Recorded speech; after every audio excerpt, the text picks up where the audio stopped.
And today's technique is a Dresden plate. And now I'm using a selection of Beatrix Potter fabrics and some probably spots and florals to go with it, because you don't want your designs too big for a Dresden plate, otherwise you're just going to lose it. So this is my template, so oops, there we go. Now you don't have to have acrylic templates. You can probably print templates off the internet. I'm sure there'll be some line drawings or something, but if you've got a template, that's brilliant. Scrap fabrics or cut it off a big piece of fabric. So you'll need, I mean, I use a big ruler because that's what I've got, but whatever you've got, and a rotary cutter. So what I'm going to do is I'm going to use some of my scraps up really for this. So I've got a piece of fabric and I want to cut a strip off 5-inch wide.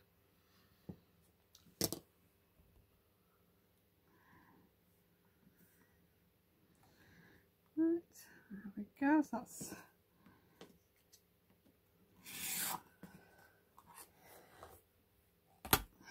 So that's 5-inch wide. So now I'm going to get my Dresden plate and I'm going to put the bottom of the template right to the edge of the fabric, and you can see there that the top of the fabric measures 5 inches.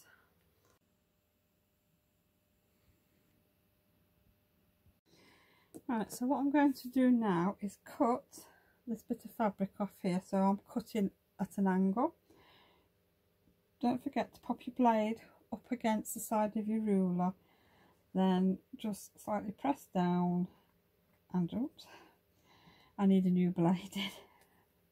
I certainly do need a new blade. And just cut.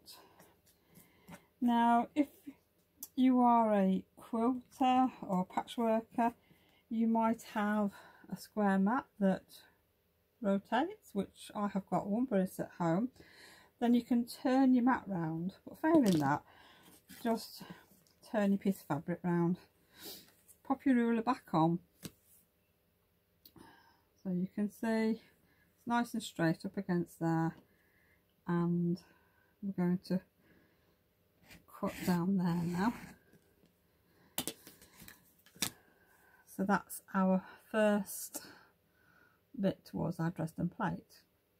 Now you need to get a selection of fabrics, and for this you will want about, I think it's 20 pieces of fabric.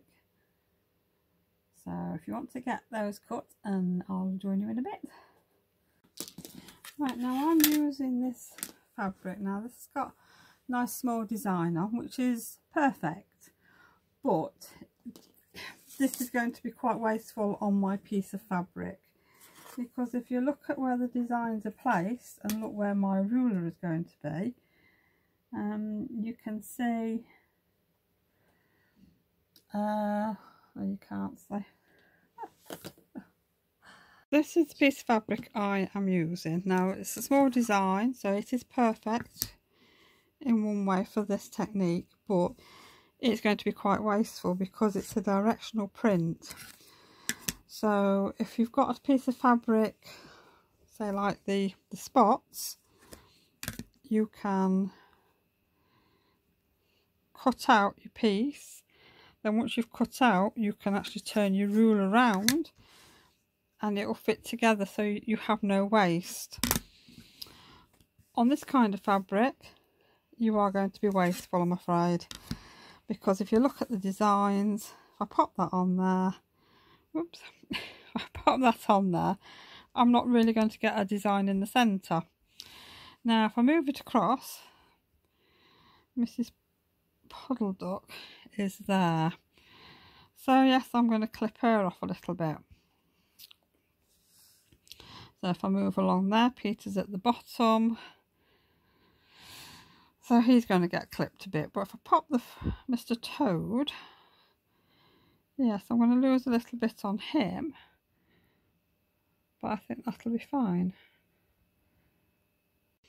Right, so now I've just cut a floral one out, and this fabric's non-directional, so when I've cut that piece I can now turn my ruler that away and cut up there so there is no waste. So this kind of fabric is perfect for doing Dresden plates, less waste. Okay, I've cut my Dresden plate out and they're in sort of sets of 5. So I've got 20 there now, so I'm going to start stitching them together. I would recommend you stitch them in sets of 5 and then put them together. Right, so I'm sat at the machine now and we're going to chain piece. So all you do is get one of your Dresden plates and fold it in half, right sides together, and like that, and we're going to stitch across the top here, 1/4 inch in.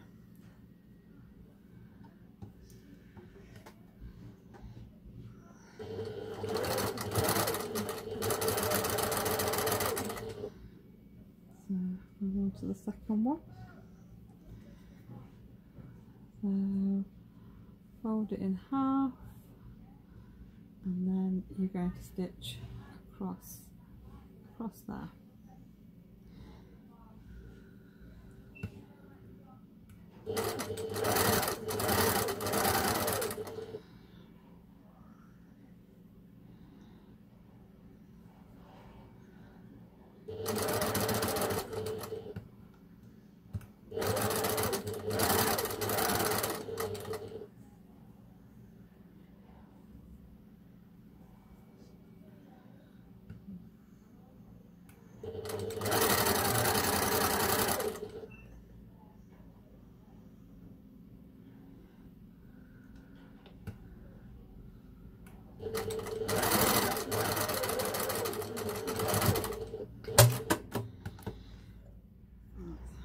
So that's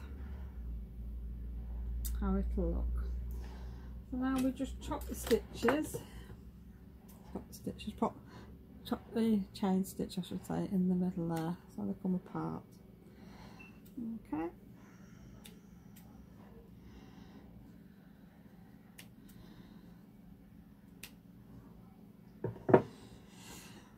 So what you'll have will look like this. So all you do, put your finger in and just turn it through. You need a little tool like this or a kebab stick, so long as the point's not too sharp, because you don't want to poke straight through your fabric. And then you're just going to poke out your point. So you're going to end up with something like this. So basically that is your first portion of your Dresden plate. Then what you'll need to do, once you've done all your sewing and your stitching, you'll need to press all these. So you make it nice and flat, make sure your point's there, and press it. For things like this, it's basically sew and turn and press on everything.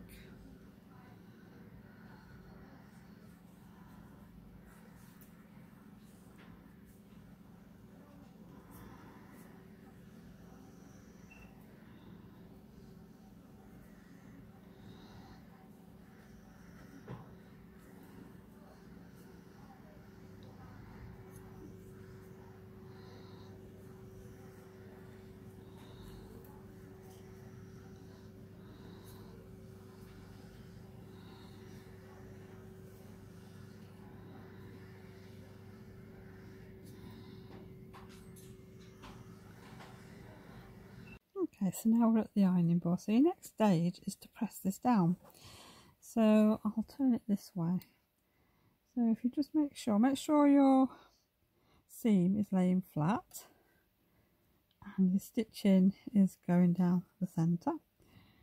Hold on to it and just give it a quick press.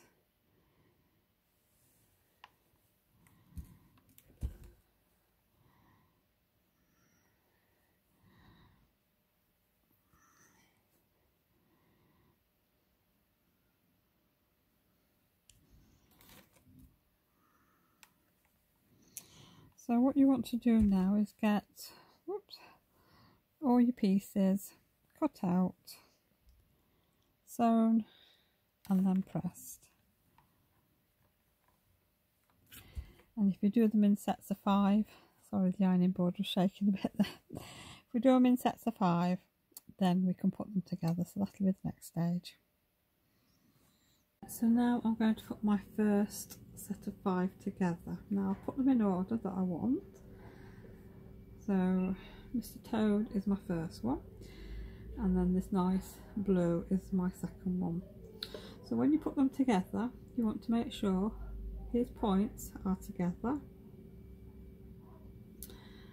and these points here are together on the side.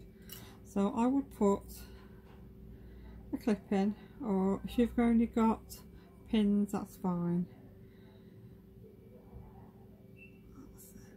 It just makes it easier. This part, your points here and here are the important parts, because that's what's going to be on show. This part down the bottom, across the bottom there, now if one side's longer than the other, it doesn't matter because that is going to be hidden. So I'm just going to pop a clip on there. Okay, so now we're good to sew. So what I'm going to do is sew from top to bottom. I am going to start maybe a 1/4 inch down, then reverse it and come back down, just so my tail's not at the end.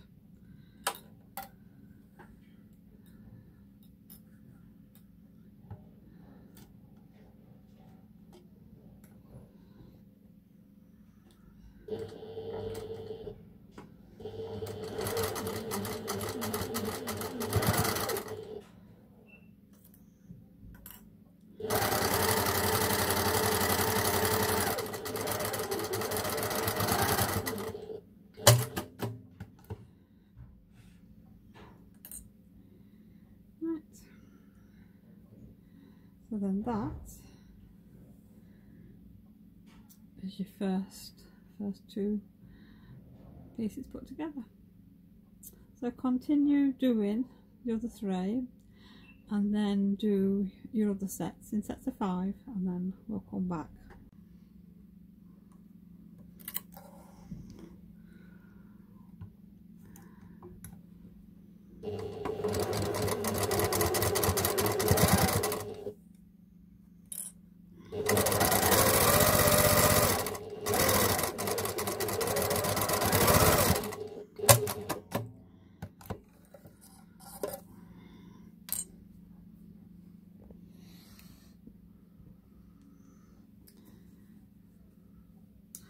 So that is your first set of 5. So these just want pressing now. Well, I tend to press my seams in one direction. I just find this a bit easier. So if you just flatten it down and take your iron.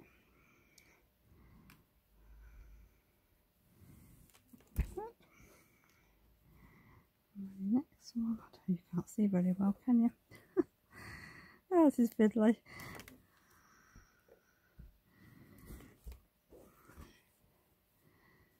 And that one,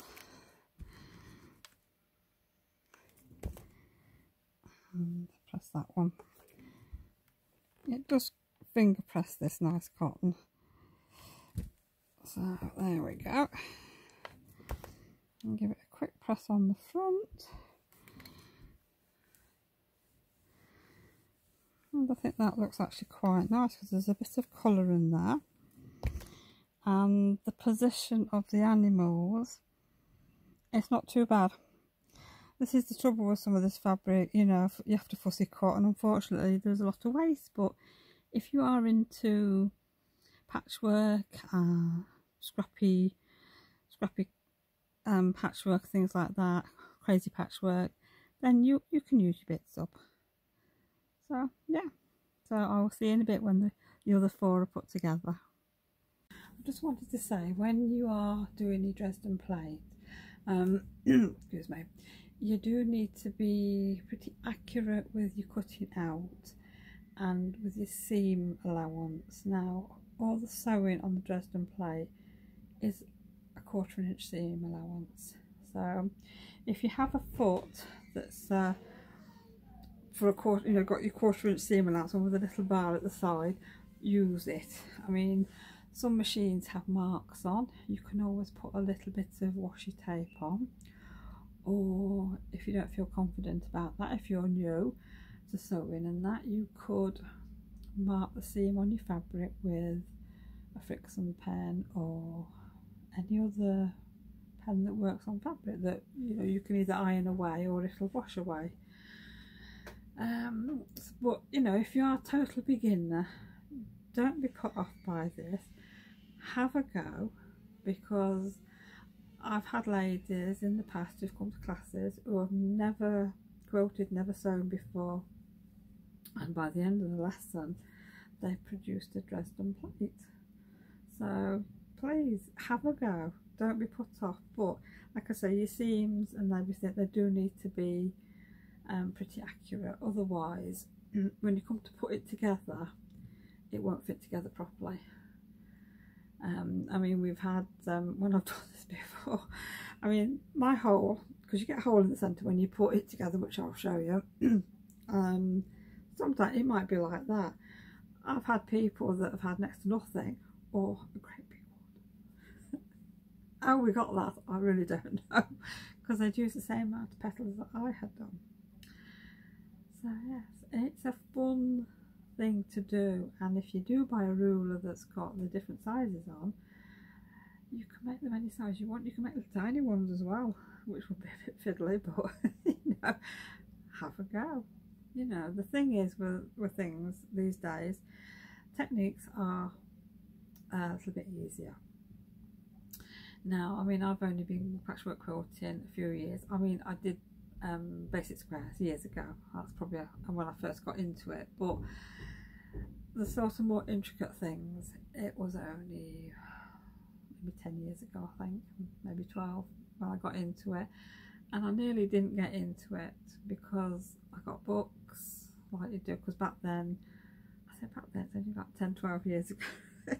I don't think there were YouTube anymore. I didn't use YouTube, and it was a case of teach yourself and see what the library had got, and it was, all the techniques were old school, and some of the applique methods were actually quite time consuming. Oh, there's somebody looking in. Yeah, because you used to have, if you were doing like a shape of a bunny, you'd have to fold all the edges in and press it and hand sew it, and it was like, oh my word, no, I can't take to that. Anyhow, people have come up with different ways of doing things, I'm pleased to say, and I absolutely love patchwork and quilting these days. And if you want to learn, you know, start with the basics and just keep going. The more you do, the better you get. It's the same with anything else. You have to keep doing it. Yes, you're going to make mistakes. And we will make mistakes. Even if you're a seasoned sewer, patchwork quilter, dressmaker, nobody's perfect. We all make mistakes. But the thing is, you have to enjoy what you're doing. Okay, you're not going to make a Dresden plate up within sort of half an hour. You know, these things take time, so you know, take time, enjoy it, and by the end of the tutorials, you'll have a nice Beatrix Potter quilt with lots of techniques in. Each square has got a different technique in, and yeah, so I mean, if you're not into Beatrix Potter, just think of it as a technique, and you know, add it to your skill and enjoy. Okay, so now I've got my 4 quarters all sewn together. I can now put the rest of them together now. So I'm going to sew these 2 quarters together, then these 2 quarters together, then I'm going to stitch these together, and then finally this together. Whoops, that together, sorry. And yeah, that'll be our Dresden plate. And that's the Dresden plate put together now. So all I need to do is find a circle template and some fabric that's going to go around here. Okay, right, I've sorted out a template that I want, which I think is going to be perfect. And the size of my circle is going to be 3.5 inch. Now I'm lucky enough to have some bought, you know, plastic templates, but you know, if you haven't got anything like this, if it's your first time, I won't go running out buying a set of templates because some of them can be quite expensive. Use what you've got in the house. Find a saucer, a little tiny plate, download some patterns off the internet, print them off, things like that. If you print it off on paper, stick it onto some card and cut round. You know, just try it first before you run out and buy templates. Now, I don't know if you'll be able to see this, but my template, right, let's have a look, see if I can get you in. I've just popped my template over the hole. Now you can see that fits over the hole really well, which is what I want. Now you could get away with a smaller one, but I don't actually want a small one. I want a slightly bigger one. So what I'm going to do is I've picked my bit of fabric. I'm having Mrs. Tiggywinkle. Now I've placed my template over Mrs. Tiggywinkle and it fits perfectly. So now I'll show you what I'm going to do next. Right, I have a piece of soft interfacing. It's sewing interfacing. Now before, when I did this technique, my interfacing was a little bit thicker than this, so this is a bit thinner. It's still going to work. So all you need to do is pop your template on top in the centre of your bit of interfacing, get your fix on pen and draw around the edge. Right, so there is your circle. So don't cut anything out. What you need to do now is, like I said, I've got Mrs. Tiggywinkle here, so I'm going to put the bit of interfacing over the top and try and make sure Mrs. Tiggywinkle is in the centre. Right, which she is.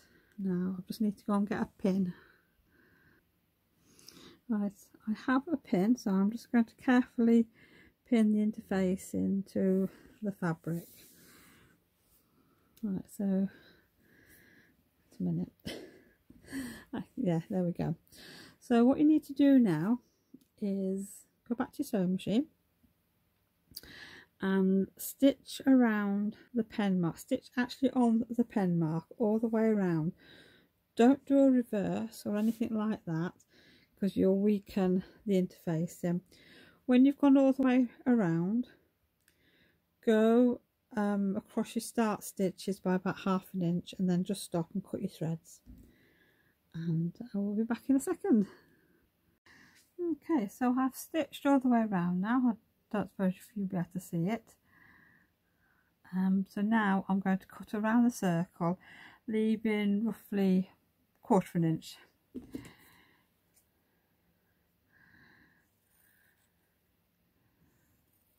Maybe a little bit less actually.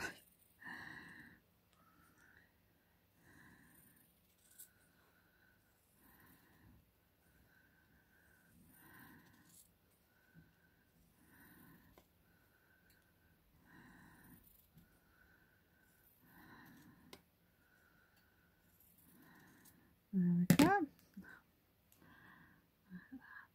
So I'm just going to give this a quick press.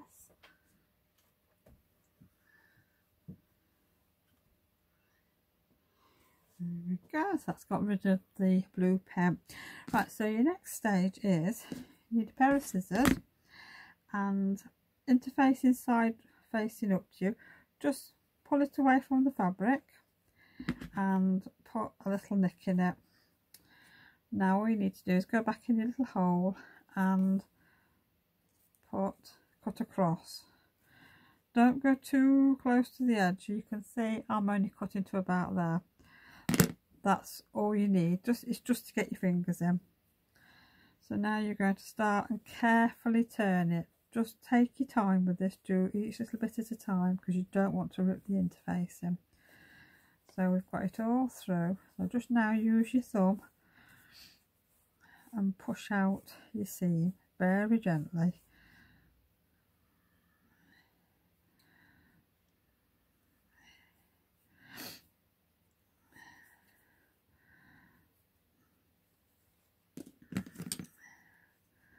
And I'm just going to use the rounded parts of my tool and just gently sort of feed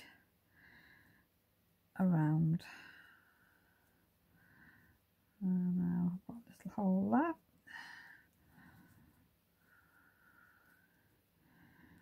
Right.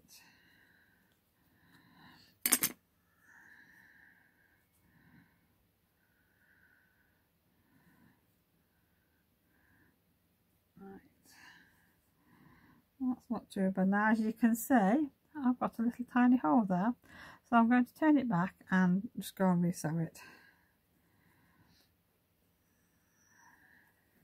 Okay, it's sorted. I mean, my circle's not perfect, but you know, it doesn't matter. It doesn't matter. But just remember, when you are sort of going round, to make sure you sort of pushing out on the fabric side, not on the interfacing, otherwise your tool will just go straight through the interfacing. So let's have a look. So now what I'm going to do is I'm just going to sit that on there, and what I'll do is I will put some basting glue underneath here to stick it down to the Dresden plate, and then basically this is all ready for stitching. So what I'm going to do now is I'm going to sort out some backing fabric and get a piece of interfacing wadding cut, because I'm going to use a technique quote as you go on this one. I just thought it would be easier, and it's one of the techniques that's been requested, so I'll be back again in a minute. If you don't have a sewing machine, this technique can be done by hand. It's going to take you quite a while to do, I think, but I would suggest you do back stitch for your piece across the top here, and when you join them together, so long as it's secure. Same with this piece, and then, well, yeah, you could hand stitch it definitely to this piece.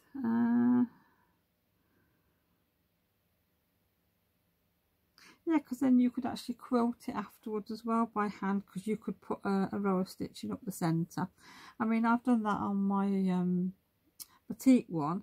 I've used a sewing machine and I used one of the fancy stitches, and I did a piece of stitching up the centre of each one. It was all leaves and it looks really nice, but I'm not going to do that on this one. I'm just going to stitch this on. I think I'm going to machine stitch this. It's probably zigzagged, and then I'm going to zigzag this piece on, but then I might go back to this piece and do a blanket stitch around it, just add a little bit of decoration, and it just makes it stand out a little bit more. But we'll see, I might change my mind. Right, well, the fabric I've chosen to put my Dresden plate on is this. Now, I don't know if you can see it, but it's a cream fabric with white flowers, so it's white on cream, which I like. I like my backing fabrics here to have a little bit of detail on. I don't like them plain, but that's my choice. Obviously you can pick what you want. And the backing fabric I'm using is greys, really, with a bit of white in. One, because I think grey will go with it, and I've got quite a lot of this fabric, so I thought I would use it. So my wadding is oversized, and obviously the backing fabric is oversized. So what I'm going to do now is I will take this home and I'm going to get everything pressed. I'm going to use my steam press, and yeah, then I'll show you the next stage. Okay, and this is my backing fabric for my quilt. So I need to turn it over so it's right side down, and I've got a bit of temporary adhesive. Now, I mean, I don't normally use sprays of any kind, but I must admit this 505 spray is very good. So what I'm going to do is just spray and then pop on a piece of wadding. I'm not doing a very good job one-handed, but there we go, it's on. Then I'm going to pop on my piece of fabric. This is the one that's cut to size. Just check and see. Now you can probably see my pattern better now. So you've got a cream background and you've got a white design on, which looks really nice. So I'm just going to give this piece a quick spray just to hold it in place. It saves using pins.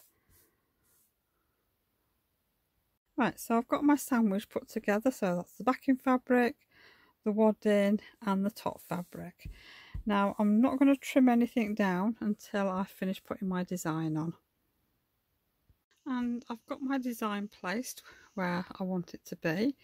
I've tried to make sure I've got equal gap from the points to the bottom and side to side here, because you're going to have you want a 1/4 inch seam allowance here, so this is just fine. Now this isn't attached or anything, I haven't spray glued it. Now what I tend to do is use a basting glue. Now this basting glue is probably one of the best ones that I've ever used, and when I first started using this, I had to get it from America, and I did buy it on Amazon because it was the only place I could get it, and it cost me £5.80 and there was free postage, which obviously it's gone up now and you can get it in this country. I've seen it on Amazon in this country for £12 something. Now I'm not sure if that includes postage or not, it might do, but you can get it from America and I think it's £9 and that includes postage. Now this is if you've got Amazon Prime, so I don't know what it will cost if you don't have Prime. But it's a glue basted temporary basting glue, and it's by Roxanne. It is 100% water soluble, pH neutral and dries clear. Now I've had my bottles, I've got 3 bottles. I keep one down at the shop and I've got 2 in my craft room, and I've used this on for quilting, and you only need a little bit, you only put little dots on. So I'll show you how I use it, but basically underneath you just flap it back and you put a few dots around, not sort of where you're stitching, because when it dries it does dry quite firm, but you can obviously, it will wash out when you wash it. So I tried to put dots where I'm not sewing, but yeah, it's something I highly recommend because like I say, I use it and I've used it for years and I've never had any problems with it. And I've tried other basting glues and they're nowhere near as good as this. I mean, you don't have to have basting glue. Once you get to this stage, you can just pin your design on and that'll still work. Right, so now I'll show you how I glue. Right. It's got a nice fine needle on there. So all you need to do is, I mean, I always store my glue down in a pot to keep it at the tip. So just fold your piece of work over like that.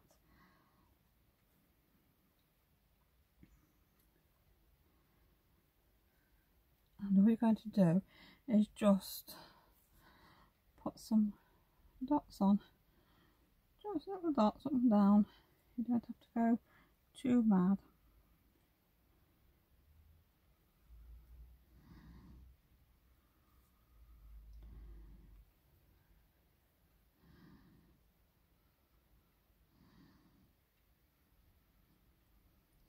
It's actually quite strong glue, this, and it does work well on a number of fabrics, and like I've said before, it does last quite a while.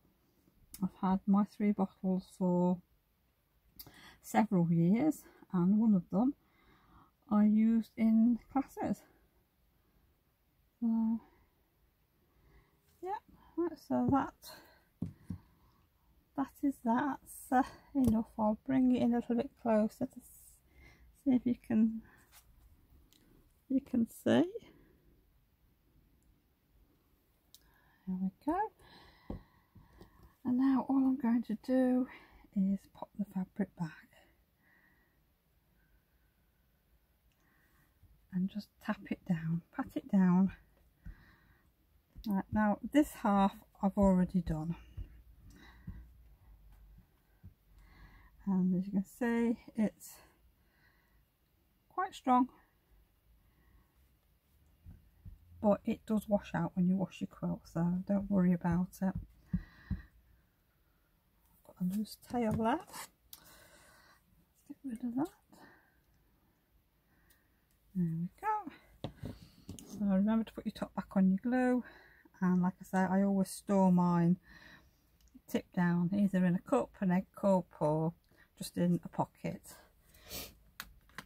Right, well, the next job, what I'm going to do now is leave this to dry, and then I'm going to come back in and I'm going to start stitching. So I've got my sandwich made up, and all I'm going to do is put a white thread in my machine and do a zigzag stitch all around the outer edge. And then, I mean, I've been thinking about this, and I think I might do a stitch down each plate in the centre, and I might use a quilting thread for this because it's slightly thicker than ordinary thread. And then I will, when I've done all that, I will glue my Mrs. Tiggywinkle on in the centre, and I will zigzag that on there. Now if you don't want to use white thread for stitching, yes, use a different, any colour you want to. You could use a variegated thread. I mean, you can even use a clear thread, and I've used that quite a few times on some of my quilts, and it works quite well. So the choice is yours.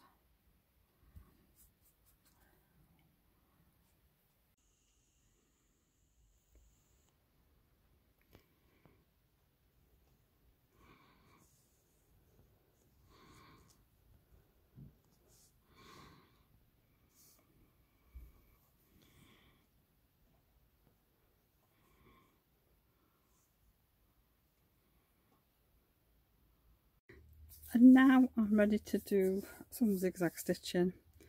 I've got a Genome Memory Craft 5900 Quilter's Companion, and I set my stitch length to 3.0 and the width to 1.0, and I think that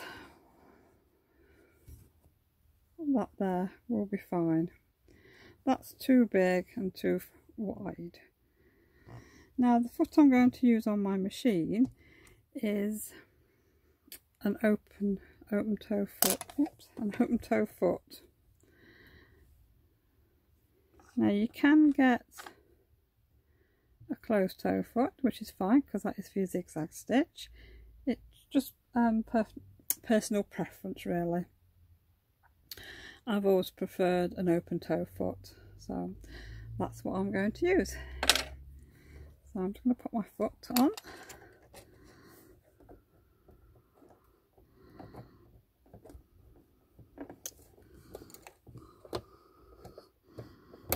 There we go.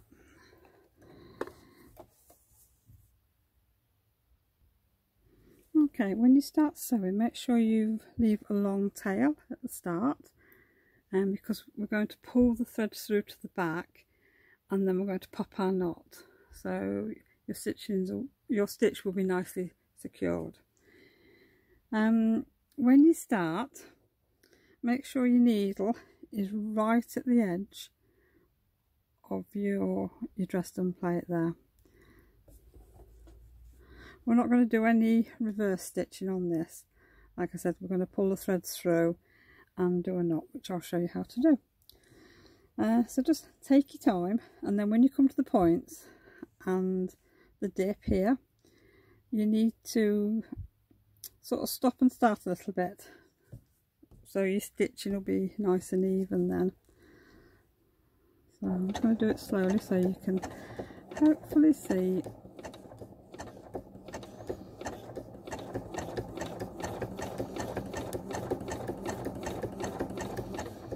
I'm getting towards the point now, so I'm just going to stop there, turn the fabric round. There we go. Right, so like there, I'm quite close, so I'm just going to do it by hand just to make sure it's going to drop in the right place, and it looks like it is. So off I go again.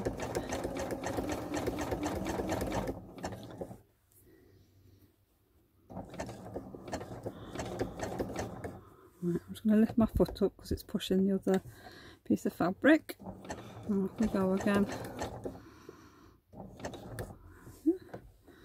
Turn it round.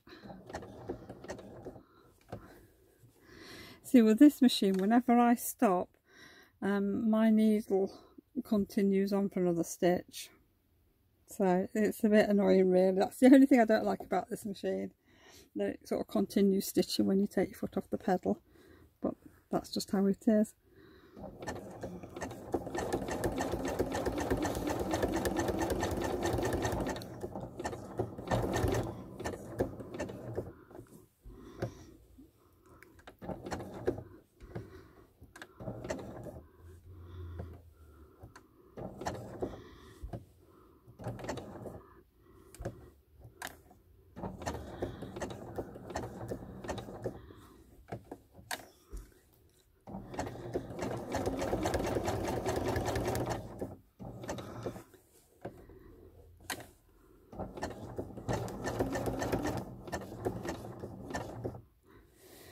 Right, so that's all you do. So you continue all the way around. Don't know if you can see my stitching there. Maybe just. You're not going to want to sit and watch me stitch all the way around, so I'll see you shortly when I get towards the end. Okay, well, I've nearly gone all the way around. You can see I'm there and my end is there. Now I just wanted to say, if you don't feel confident zigzagging around this, you could do a straight stitch round it. You could hand stitch it on by doing a little over sew stitch, but if you're going to zigzag, just cut out some scraps of fabric in a shape and just practice until you're confident enough to do it. You know, I mean, give it a go, you might enjoy it. Right, so yes, so you want a needle. Lost my needle now. There we go. And oops, all you're going to do is thread your needle. Oops. And just go straight down on top of your other stitch. Right. So you can see where we are there. Now all I'm going to do is I'm just going to put a double knot in. That's one. That's two. Now I'm just going to chop my threads so they're equal size and rethread my needle. So I won't be a minute.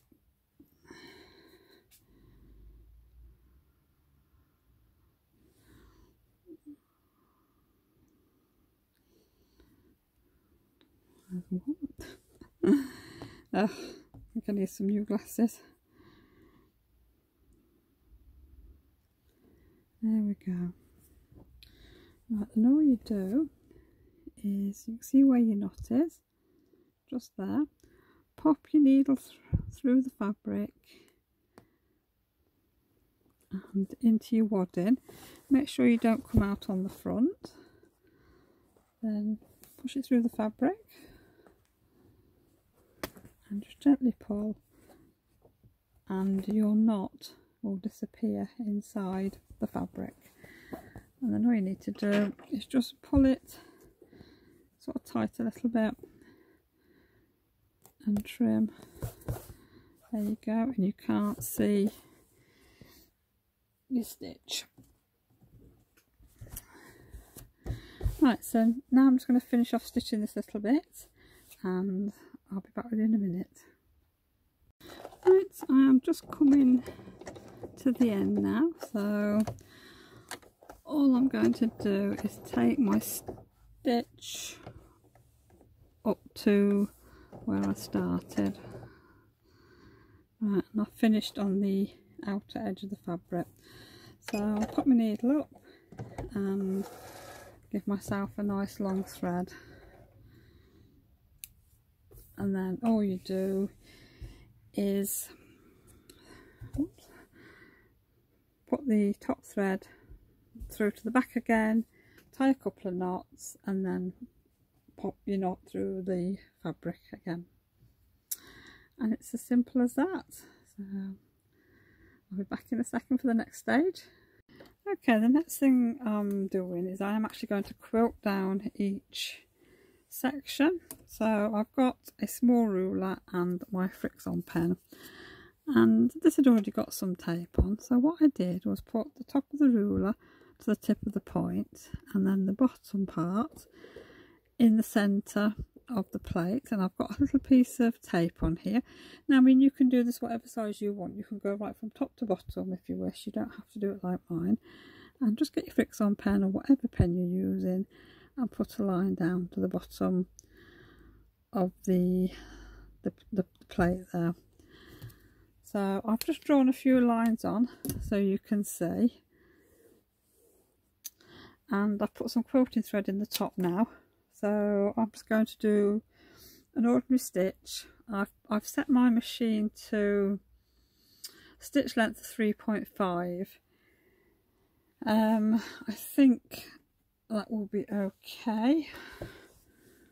Right, so that is 3.5 on mine. So it looks like a quilting stitch then. Let's have a look and see how we get on. Now, your machine might have a locking stitch, which if it does a good job and it's neat, then use it by all means. Mine's a little bit iffy. It doesn't always sort of hide the knot, but we'll give it a go. And on your machine it is the button that looks like a little bullseye. So all you need to do is just press it, and the needle will go up and down a few times. Put your foot on the foot pedal. Right, that's it, it's done. So it's locked off. So once I've done this one, I'm going to have a look and see what it looks like.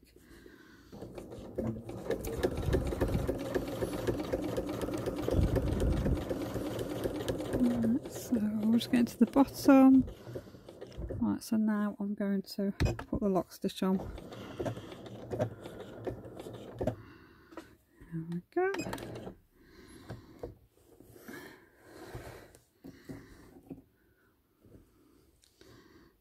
Right, so now we should just be able to cut it.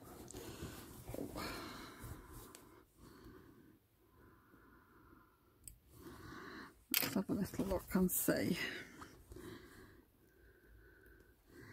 Oh, I don't know if you can see it, it's not focusing. There we go. It has done it. not as neat as I would have liked it, but it's actually better than what it has been before. So I might, see, that's the top one, so it's not quite as neat, that one. But it doesn't matter, I can pull that thread through and I'll just pop the knot. So that's what you're going to do on each plate.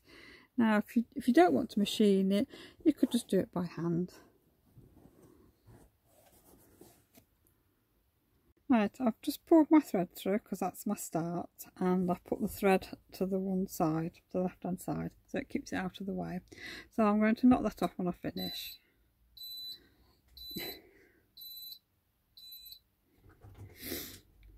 Okay.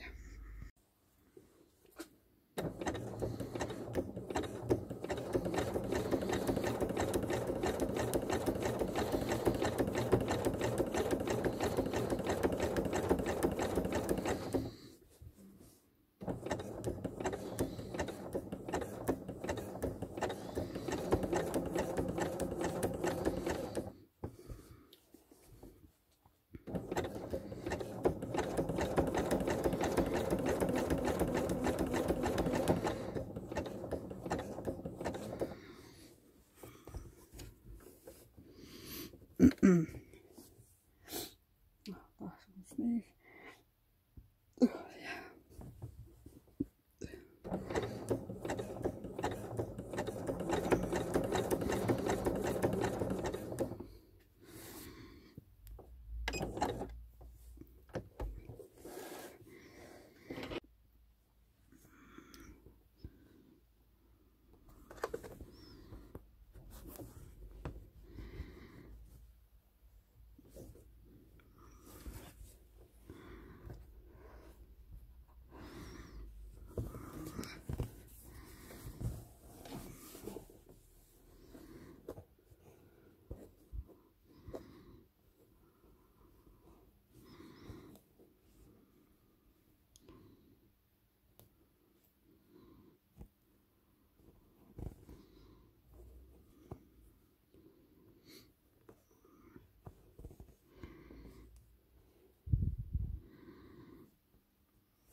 So that's the first panel just about finished.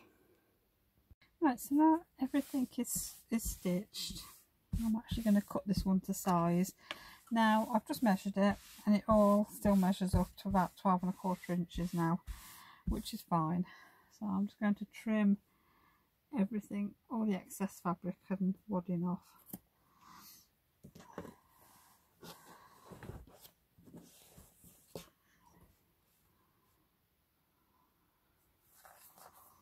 Make sure you've got a nice new blade in for cutting, it makes life so much easier. And if you're not sure how to use a rotary cutter, make sure your blade is just sort of butting up against your ruler, and I tend to hold mine upwards a little bit. It's really what's comfortable for you to work with. Now I've got a nice fresh blade in mine, so I'm just pressing down slightly, and you're supposed to only ever go in one direction. You don't cut towards you, you always cut away. And you should never do like a sawing action like that. That's a big no-no, and you should have a nice clean board. Look after your board. I mean, if you've got the space and you can afford to have 2 boards. I would have one for cutting fabric and one for wadding, and you know, it makes life a lot easier that way. And regularly clean your board, even if you just use a white, but a damp cloth will do. You can use like an old credit card or a piece of plastic, anything, just to sort of scrape the bits of fluff off your mat, because your board needs wiping, definitely. Right. There we go. And always make sure you put your safety catch on when you finish cutting. They're extremely sharp and we don't want any accidents. So that is that first one done. So that's now going to go on one side, and we're going to work on the next one. The next one I'm going to do is a hexagon. It's a little hexagon block. We're going to do one of those. So that'll be next week's panel. Hope you've enjoyed it. If you have, give me a thumbs up, and that'll be brilliant. See you next week.